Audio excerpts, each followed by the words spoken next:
नमस्कार। Guiding growth empowering prosperity में एक नए डेट फंड की कैटेगरी के साथ हम फिर से हाजिर हैं और इस कैटेगरी का नाम है long duration debt fund category. Long duration debt fund category आखिर होती क्या है? किसी भी डेट फंड में कुछ अंडरलाइंग एसेट्स होते हैं, सिक्योरिटीज होती हैं, जैसे गवर्नमेंट सिक्योरिटीज या कॉरपोरेट बॉन्ड्स या नॉन कन्वर्टिबल डिवेंचर्स।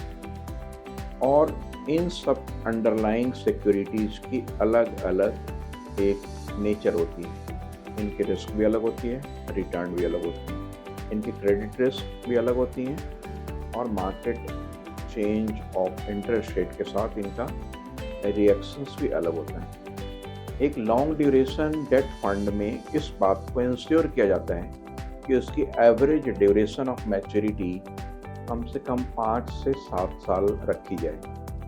इस एवरेज ड्यूरेशन को 5 से 7 साल रखने का फ़ायदा उन इन्वेस्टर्स को मिलता है जो डेट में पैसा रखना चाहते हैं और लंबे समय के लिए रखना चाहते हैं। फंड मैनेजर अपने पोर्टफोलियो में चेंजेस करके इस बात को इंश्योर करते हैं कि उस फंड में ड्यूरेशन की जो मैनेजमेंट है इस तरीके से की जाए कि उसमें इन्वेस्ट किए गए हर इन्वेस्टर्स को उसका फ़ायदा मिले।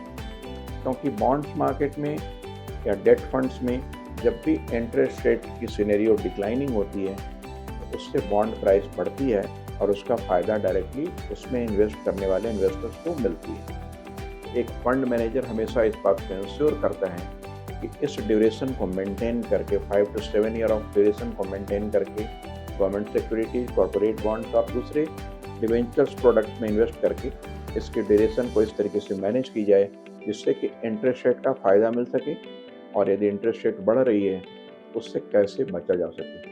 और एक लॉन्ग टर्म में इन्वेस्ट करने वाले इन्वेस्टर्स को अपने लंबे समय में अपने उन इंस्ट्रूमेंट से जिसमें वो ट्रेडिशनली इन्वेस्ट कर सकते हैं उनसे वो बेहतर अर्निंग कैसे कर सकते हैं। इन्हीं बातों के साथ हम नेक्स्ट सीरीज़ में एक नए कैटेगरी के साथ फिर से आपसे रूबरू होंगे। तब तक के लिए धन्यवाद।